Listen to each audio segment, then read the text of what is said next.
Do céu para a terra para nos alimentar e saciar a sede da nossa alma. Meu amado, quando teu servo abrir a boca, enche, Senhor, como o Senhor fez, Pai, ali no Jeremias, enche a boca do teu servo, revela agora nesta hora, Pai, o profundo, oculto e o escondido, aonde o Senhor quer levar, Senhor, o teu servo, em nome de Jesus. Amém. Aleluia, Jesus. Glória a Deus. Oh, aleluia. Aleluia. Deus maravilhoso. Cumprimente os irmãos com a paz do Senhor Jesus, amém? Amém! Amém! Amém! Olha comigo, por favor, livro de Jonas, capítulo 3, versículo 1.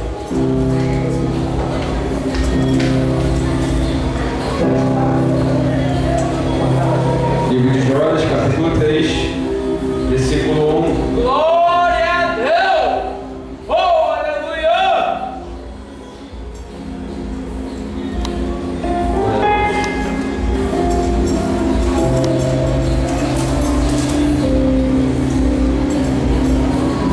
Você que tem a Bíblia, a história na mão, não tenha o exemplar das Escrituras Sagradas, fica ao lado dele para compartilhar a leitura, em nome de Jesus. Jonas capítulo 3, versículo 1, para que nós possamos entender um pouco do contexto ao qual Deus ele quer ministrar dentro do nosso coração nessa noite. Jonas capítulo 3, versículo 1.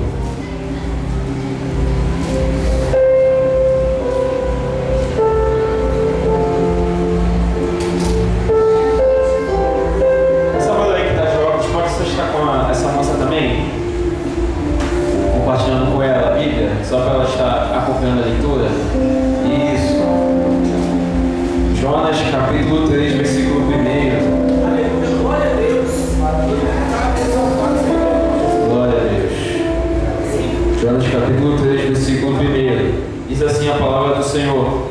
E a palavra do Senhor veio a Jonas pela segunda vez, dizendo: Levanta-te, vai a Nínive, aquela grande cidade, e prega contra ela a mensagem que eu te ofereço. Amém? Podemos se assentar em nome do Senhor Jesus. Antes de estar passando para a mensagem, eu quero primeiramente desejar a todos uma boa noite. Aleluia! Estamos aqui no culto jovem para adorar o Senhor, um momento muito importante da palavra. Peço a sua atenção, porque o Senhor ele ainda quer falar conosco nessa noite. Glória a Deus. Quem conhece, eu sou o Jovem Marcos, eu sou ali da Provocando Milagres no Mundo. Quem não conhece onde é, fica ali no Sócio Merengue, Rua Projetar Tadeiro, número 71. Pastor Claudemir e Pastor Anal, estou aqui debaixo de bênção. Glória a Deus. Agradecer o convite da nossa irmã Vitória, de uma jovem também que eu não lembro o nome dela, que estava Elisângela. Deus abençoe a vida de vocês, e elas foram um canal de bênção por eu estar aqui nessa noite. Já com um abraço da minha liderança para o ministério, eles me liberaram para estar aqui. Enquanto estamos aqui, está tendo um culto lá, culto das irmãs, mas estamos aqui debaixo da bênção do Senhor, né? Estamos falando de reverência, e reverência significa tratar com respeito. Meu Deus. E respeito, se os irmãos procurarem no dicionário, um dos significados de respeito é a obediência. Os vários na qual existe o significado dessa palavra. Então, é impossível falar de reverência sem falar também de obediência. Então, peço aos irmãos que os instrumentistas que puderem me ajudar, fazendo fundo musical, para estarmos ministrando a palavra do Senhor. Gente, como eu acabei de citar, a palavra reverência, ou reverenciar, é um verbo, significa você tratar algo ou alguém com respeito.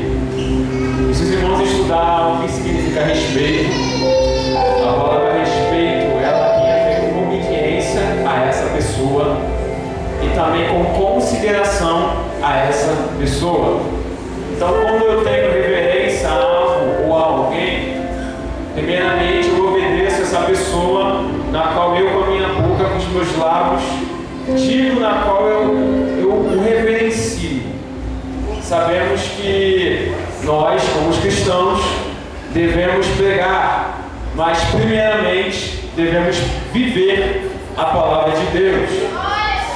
Pois não basta somente eu anunciar, eu também preciso praticar a palavra para que essa palavra viva e eficaz tenha efeito na minha vida. Aleluia! Então entramos dentro de um contexto na qual entendemos que se eu tenho reverência a algo ou alguma coisa, eu obedeço aquilo na qual eu digo que tenho reverência e eu também tenho grande consideração por aquilo. E por que os irmãos possam estar perguntando por que Jonas?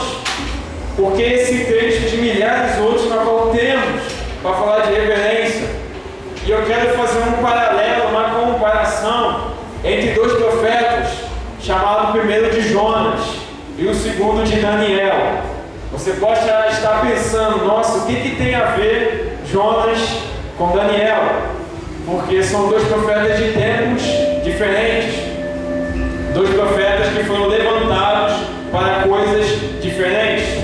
Sabemos que todos aqui, na qual professamos a fé em Cristo, fazemos parte do corpo de Cristo. E um corpo tem a mão, um corpo tem um antebraço, o corpo tem um braço, o corpo tem um ombro, o corpo tem a cabeça, o corpo tem os olhos, os ouvidos, o nariz, a boca, os dedos, os joelhos, os pés, os tornozelos, cada um com a sua determinada função para cumprir e concretizar a totalidade do corpo de Cristo. Sabemos que foram dois homens que foram levantados para propósitos diferentes, porém entendemos que ao final dessa mensagem, na qual eu vou estar passando para somente 15 a 20 minutos, eu não vou demorar, vou ser bem breve na minha palavra, você vai entender porque a gente está comparando dois profetas completamente opostos, completamente diferentes, e talvez eu tenha total certeza na qual você nunca ouviu um pregador ele comparar Daniel com Jonas. Você provavelmente já ouviu pregadores comparar Daniel, talvez com outras pessoas como talvez José, que também estava no meio de uma nação completamente pagã, e diversos outros exemplos. Só que temos que entender na qual Jonas, antes de eu chegar em Daniel, eu preciso passar primeiramente por Jonas. Estamos falando de reverência, e o profeta Jonas, ele era um profeta que, isso até um pouco contradizente, que um profeta, ele é marcado pela sua obediência ao seu Senhor. Então, quando eu sou um profeta e eu não obedeço, eu não me constituo como um profeta, eu me constituo como determinadas coisas, mas não como um profeta de Deus, porque o profeta, ele reverencia a Deus acima de todas as coisas. Entendemos que Jonas, ele é um profeta completamente fora do padrão, porque ele devia ter a reverência ao Senhor, só que essa reverência está em falta dentro desse profeta.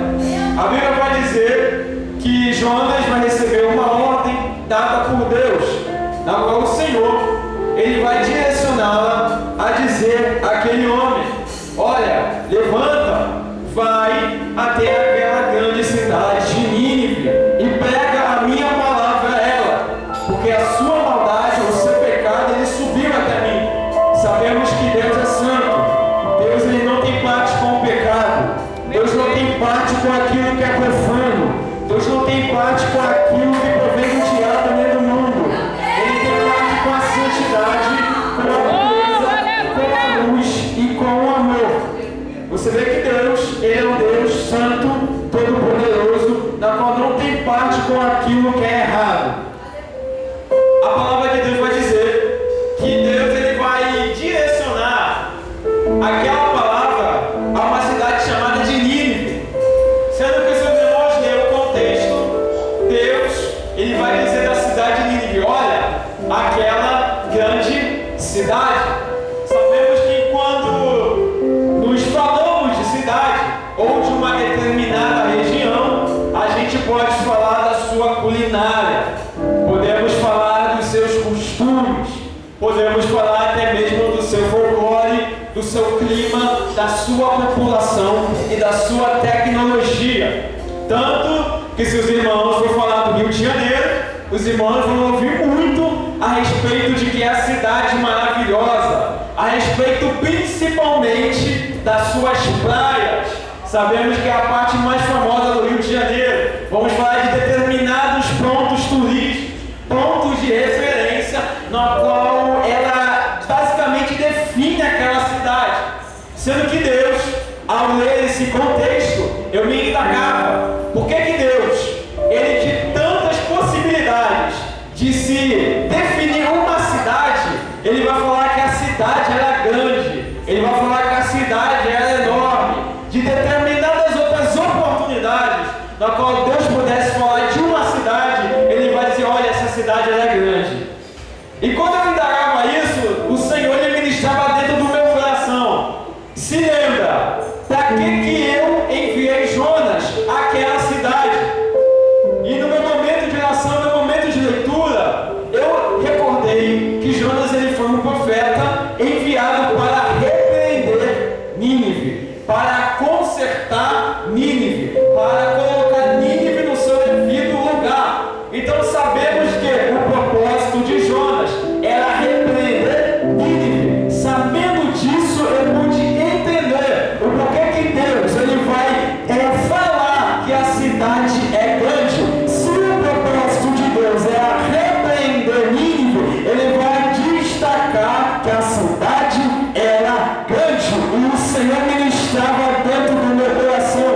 É por isso que eu quero que você entenda o porquê de Jonas ir para repreender Nínive e eu dizer que ela é grande. Porque não é só porque ela é grande que eu não repreenda.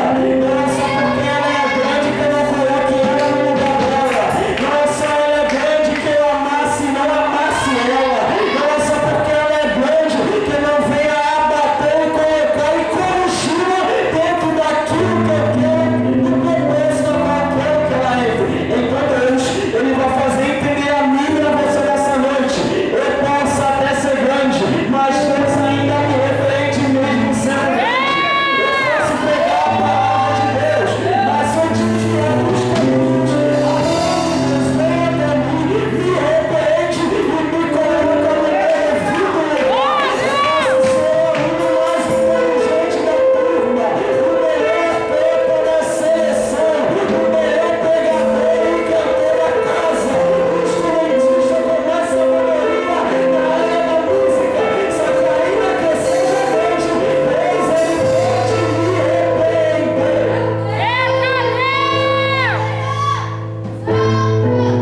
A questão é, a gente por muitas das vezes se sente grande, se sentimos o dono da verdade. Tem que ser tudo do jeito que eu acho. Tem que ser tudo da maneira na qual eu penso. Tem que ser tudo do jeito na qual eu acredito que tem que ser. Só que isso acontece porque a soberba já entrou dentro do nosso coração.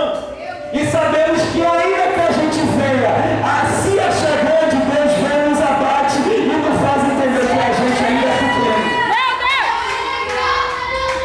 Primeira coisa, você pode ser quem você for, mas se você desobedecer, o Senhor te corrige. Você pode ser um profeta, o raio-x de Jeová, o sapato de vento, pode correr para lá e para cá, mas o Senhor te repreende.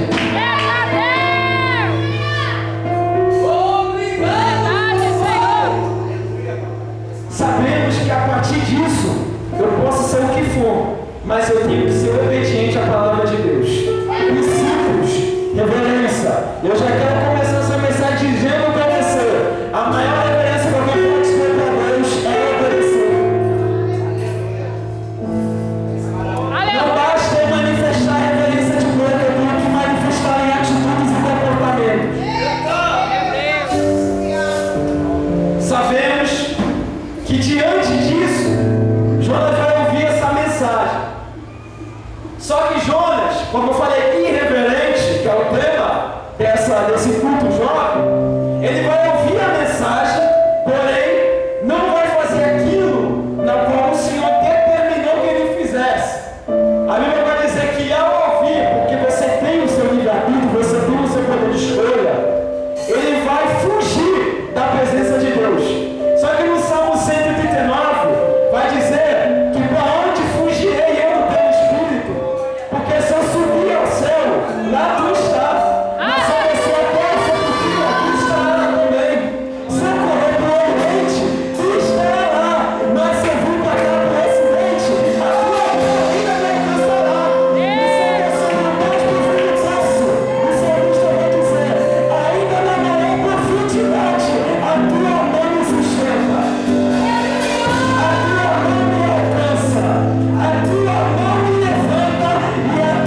Se os irmãos estudar a respeito da localização da qual onde Jonas estava, para onde ele deveria ir, se os irmãos estudar, vai encontrar que a localização, estou falando de geografia, você já estudou sobre isso, a localização de Nínive era, se não me engano, no nordeste, da onde Jonas estava. Jonas, alguns estudiosos vão dizer que ele estava em Samaria, ali uma cidade muito conhecida por causa do profeta Eliseu, o homem de Deus que viveu lá muitos anos atrás dele. Então Jonas, sabendo que o destino era basicamente para o norte, Jonas vai para Jope. E se os irmãos estudar a localização de Jope, a localização de Jope se encontra no sul. Meu Deus. Então Deus mandou ele ir para o norte. Só que o profeta é tão cabeça dura que ele vai para o sul. Ou seja, Deus vai dizer: levanta e vai. Vai. Se eu, como homem de Deus, não ouvir a Deus e eu permanecer no lugar, eu já desobedeci. Concorda comigo? Verdade. Porque se Deus mandou eu e eu não fui, eu já desobedeci. Só que aquele homem era tão duro de coração que, além de ele ficar no mesmo lugar, ele não vai só ficar no mesmo lugar. Ele vai para o sul. Então é como Deus disse assim: olha, Marcos, não toca aqui nesse plano. Só que eu vou lá e toco. E para pular, toco o plano e rasgo ele no meio. É basicamente isso que Jonas ele fez. Sendo que Jonas, essa cidade de Jope, é uma cidade portuária. Se os irmãos saberem o que é portuária, é algo onde entra muito navio e sai muito navio, onde tem muito comércio. Sabemos que hoje o Brasil ele é regido pelos caminhoneiros. Se os caminhoneiros parar, o Brasil para. Só que ainda existem alguns comércios que são via marítima. E a cidade de Jope era uma cidade na qual o comércio predominava de maneira marítima, através de embarcações. E ali Jonas, ele vai encontrar um barco, na qual vai direcionar ele na direção oposta, na qual o Senhor queria que ele fosse. E a desobediência, ela começa assim: eu ando na direção oposta de Deus, eu vou de encontro a Deus, eu não ando junto com Ele. Sendo que Jonas, ele vai pensar: poxa, eu estou fugindo, nada vai me pegar, estou numa embarcação. Só que no meio da trajetória daquela embarcação, a Bíblia vai dizer que Deus ele vai enviar um profundo vento, sendo que esse vento vai ser direcionado no meio da viagem, não é quando ele sai do porto. Porque a desobediência ela é assim. No começo o barco dá impacto. Meu Deus. No começo é uma maravilha. No começo eu alimento a minha carne na desobediência. No começo eu faço o que eu quero fazer. Eu bato, eu rodo o pé, eu grito, eu frio, me prostituo, falo palavrão, pratico a mentira. Mas no começo é perfeito, o barco está em impacto. Só que no meio da viagem, lá vem o vento. E a embarcação que começou intacta na desobediência, no meio do caminho, vai criar uma rachadura. Meu Senhor da glória. Sabe o que Deus me ensina nessa noite? Que eu possa até começar na desobediência, mas no meio Jeová me pega. Meu Senhor. Aleluia. Não age só porque não aconteceu de início que não vai acontecer no meio nem no fim. Não pense isso. Deus ele vai enviar um vento, se os irmãos buscar no texto, vai dizer que uma tempestade caiu sobre eles. Se caiu é porque estava em cima de alguma coisa. Aleluia! Tá me entendendo? Se caiu é porque estava em cima de alguma coisa e caiu. Porque se eu já estou no chão, não tem como eu cair. Então uma tempestade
Quando ele entra em direção a Jonas, a primeira coisa que ele faz é acordar Jonas do sono profundo.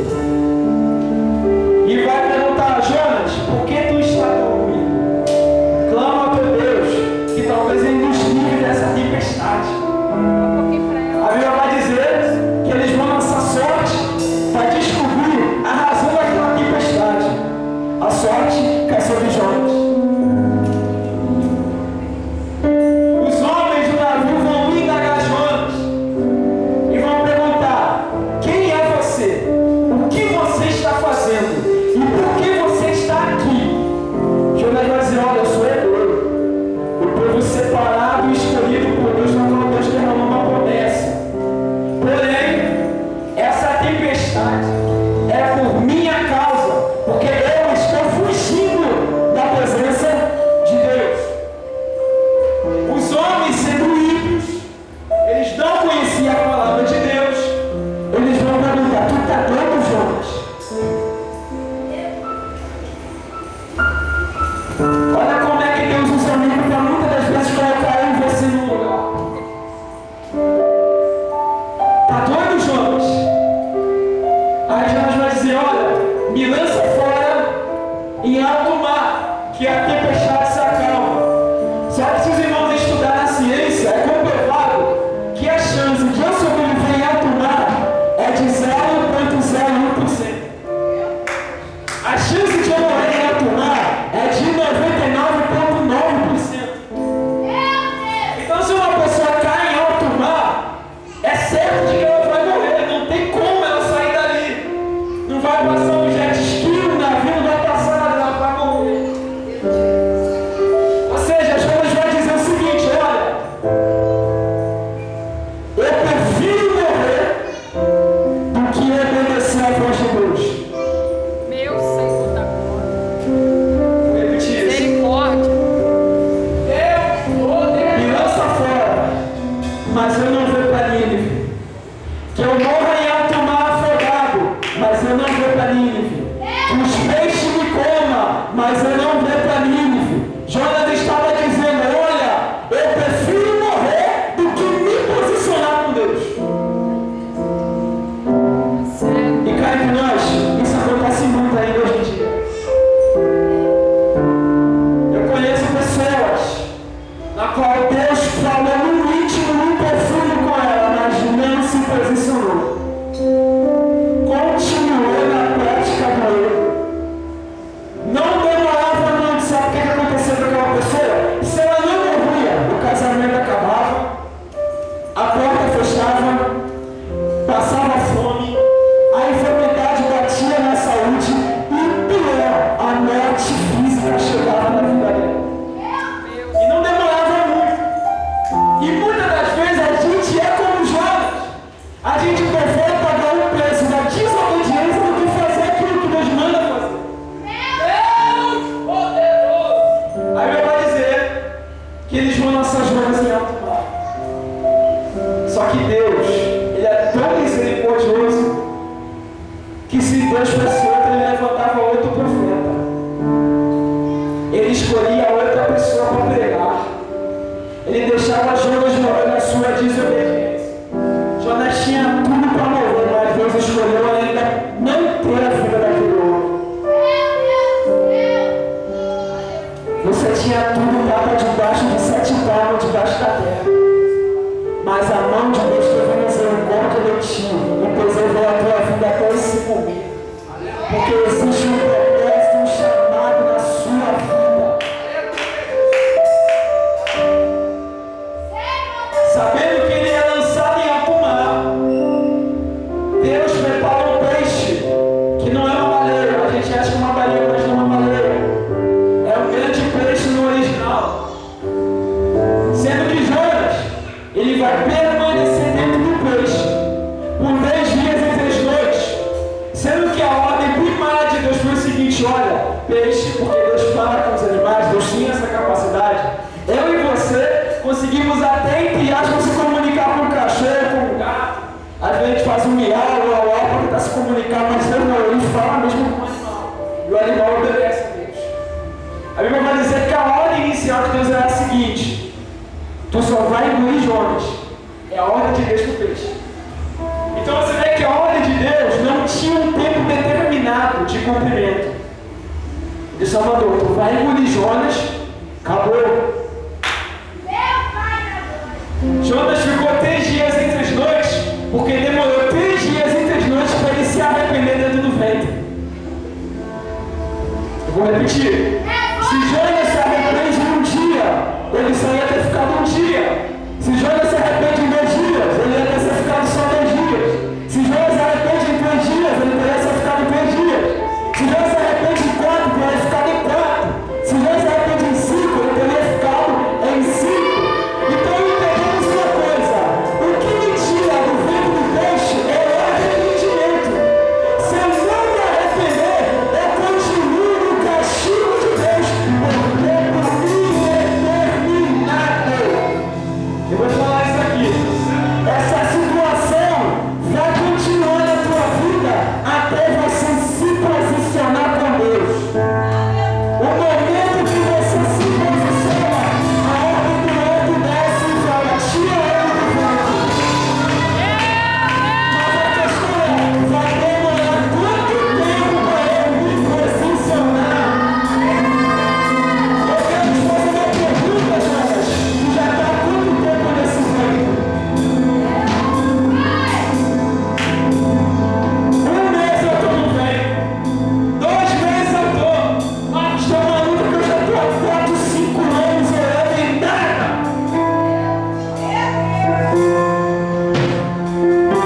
É porque você ainda não se posicionou como Deus quer. E se não se posicionar, vai continuar dentro do ventre até se arrepender. Ou vai morrer.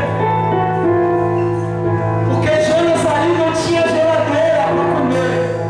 Jonas ali não tinha água para beber. Se ele fica mais de 3 dias, sabemos que o corpo humano aguenta 3 dias sem água, Jonas morria.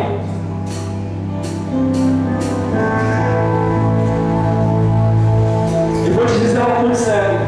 Não acho que tem muito tempo ainda para você se posicionar. Não pense nisso. Não, quando eu ficar velho eu me posiciono. Daqui a 1 ano eu me posiciono. Daqui a 2 anos eu me posiciono. Às vezes a morte vai chegar na tua vida amanhã. Mais uma pergunta: vai ficar quanto tempo dentro dessa situação, Jonas? O arrependimento de Jonas tirou ele do ventre. Está a mão de Deus vai lançar Jonas vomitado, gente. Alguém já vomitou em você? Na época de Jonas não tinha máquina de lavar roupa. Aleluia! Que você joga lá 30 minutinhos, tá lavado, cheirosinho. Sabão em pó, sabão líquido, não. Será que Jonas levou uma roupa antes de entrar no peixe? Será que Jonas levou um biscoitinho para comer antes de entrar no peixe? Uma garrafa d'água antes de entrar no peixe? A Bíblia vai dizer que o peixe vai vomitar Jonas. O que deve ser mais jeito do vômito de peixe? Jonas vai sair todo sujo da boca do peixe. E o pior, sabe o que é? É que Deus não vai dar tempo para ele se lavar e tocar de roupa. Ele vai para Nínive, todo sujo de vômito de peixe, com a roupa toda molhada, todo fedendo pra caramba. Deus que faz dessa maneira, sem passar desodorante, perfume ou tomar banho. Imagina a aparência de Jonas.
7 palavras.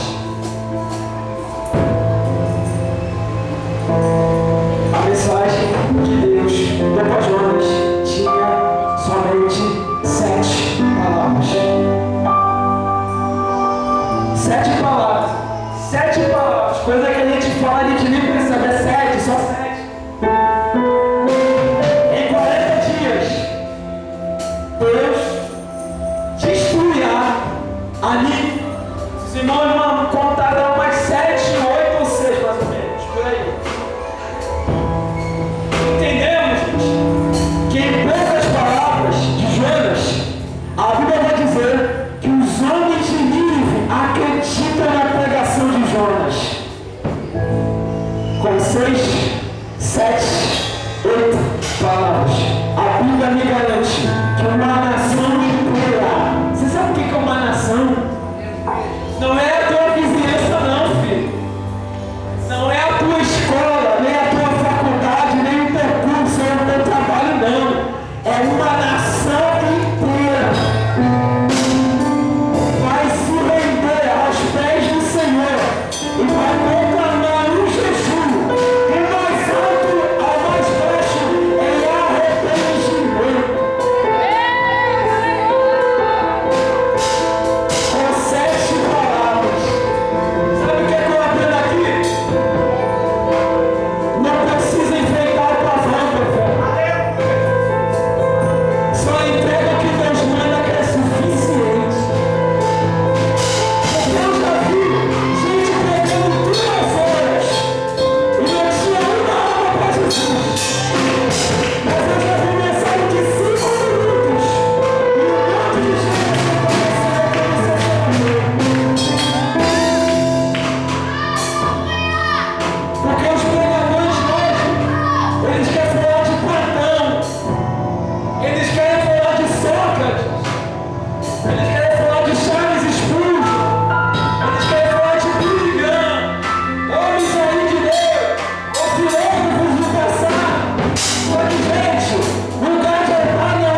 na qual ele colocou no seu coração de destruir Nínive, agora Deus ele vai tirar a sua mão e vai preservar Nínive por causa de um arrependimento.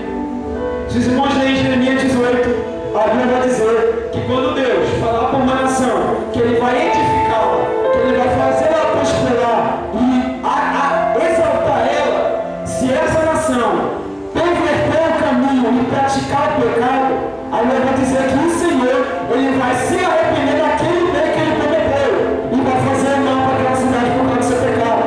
Só que quando Deus fala, olha, eu vou destruir, eu vou acabar, eu vou abater, isso é aquela nação na qual eu falei isso, se converter, eu vou me arrepender do mal que eu disse que faria e eu vou fazer o bem para ela.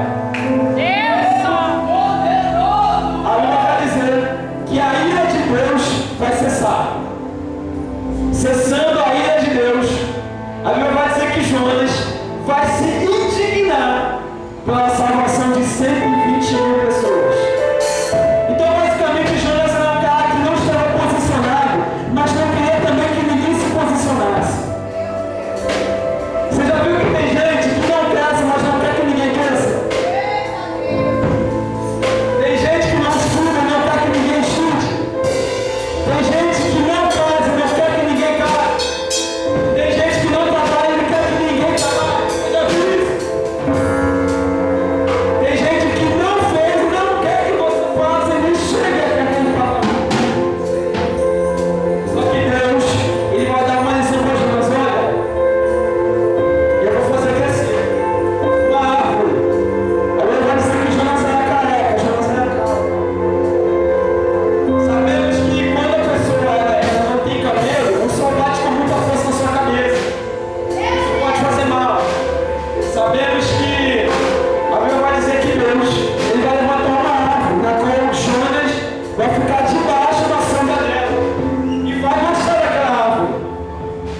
Só que no outro dia Deus vai enviar um verme que vai matar aquela árvore que ele mesmo levantou.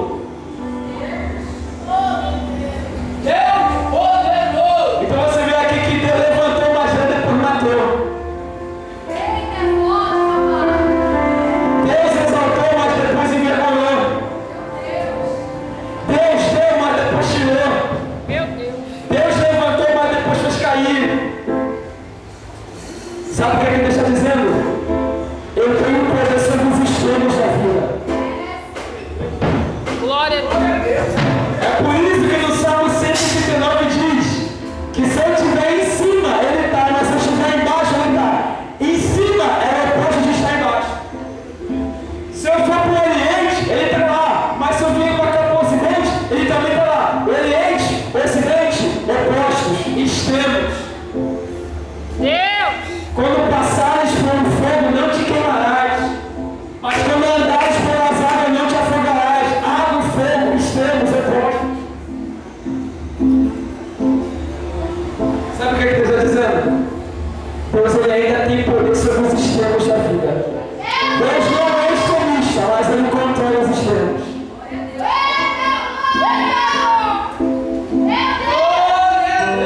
E aqui eu já estou caminhando para o final. Eu não vou me prolongar muito. Já estou até fechando minha Bíblia. Escute isso. Jonas, Josias. cumprindo a sua missão, você possa. Eu quero recordar você do início dessa palavra. Os irmãos lembram? Na qual eu fiz uma breve comparação entre dois homens. Eu fiz uma comparação entre o profeta Jonas e eu fiz uma comparação entre o profeta Daniel. Só que como eu falei, antes de eu chegar nessa comparação, eu tinha que passar por Jonas para que a gente venha entender que Daniel ele é completamente o oposto de Jonas. Primeiramente, Jonas fazia parte do povo hebreu, junto com Daniel. Os dois eram descendentes de Abraão. Sabemos que ambos vão ter um propósito determinado por Deus na vida deles. Sendo aqui que eu quero fazer a separação do menino e do homem. Primeiramente, Capítulo 1 de Daniel. E Daniel, depois do seu coração não se contaminar com os manjares e as iguarias de hoje. Jonas capítulo 1. E Jonas se levanta para fugir da presença de Deus. Ou seja, Daniel capítulo 1 tem um homem que escolhe obedecer, mas em Jonas capítulo 1 tem um homem que escolhe desobedecer.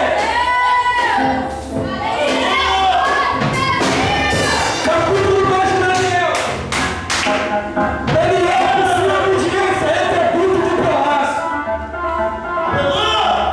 Localização de Daniel no capítulo 2 de Daniel. Palácio de Nabucodonosor, a narração da história.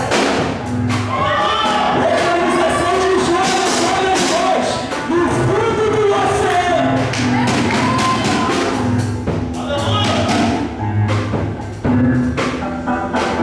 Vai pegando isso.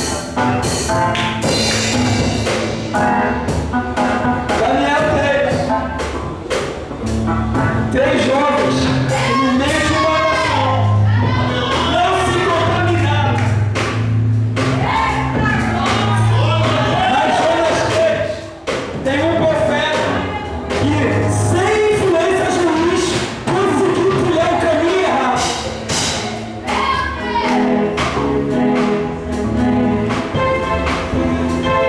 Daniel capítulo 4. Uma nação inteira glorifica a Deus pela revelação que Deus deu a Daniel.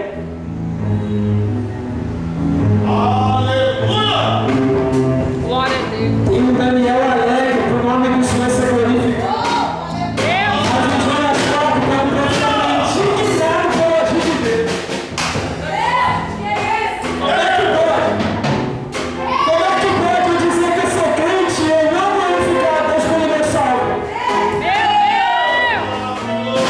Como é que pode eu dizer que eu sou servo, mas quando Deus abençoa, eu glorifico com inveja? Como posso dizer que eu sou crente e quando Deus exalta alguém, eu fico questionando quando é que vai chegar a mim?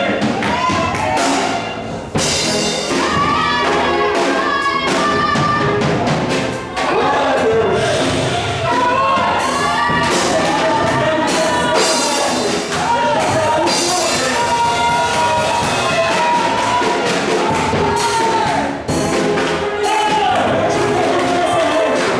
Você vai ser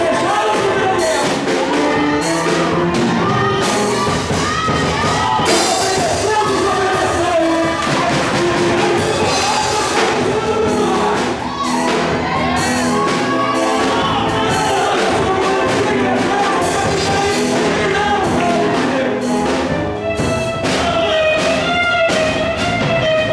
A escolha está em sua mão. Porque Deus não te obriga a nada. Zacarias 4 não é por força nem por violência, mas é pelo meu Espírito.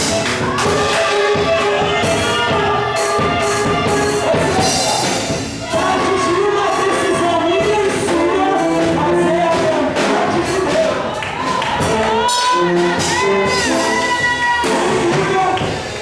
Daniel tinha tudo para dar errado. Olha dos pais. Eu vou dizer uma coisa. Quando o filho ele não tem firmeza em Deus, quando o papai e a mamãe se afastam, o filho é branco. Porque existem filhos de crente que só são crentes porque os pais deles são. Não é porque ele não está falando isso por Deus. Enquanto Jonas tinha tudo para dar certo, mas escolheu dar errado.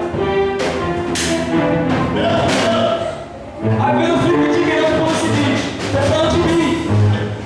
Eu sou o único na minha casa que serve a Deus. Eu conheço gente que é filho de pastor.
nasceu numa manjedoura?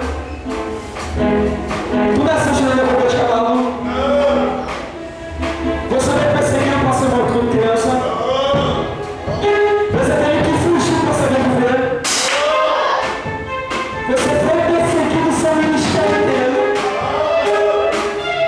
Você abriu mão de uma glória incomparável? Jesus Cristo me dá uma lição, gente. Foi pouco, ele fez muito. Tem gente que com muita fez muito.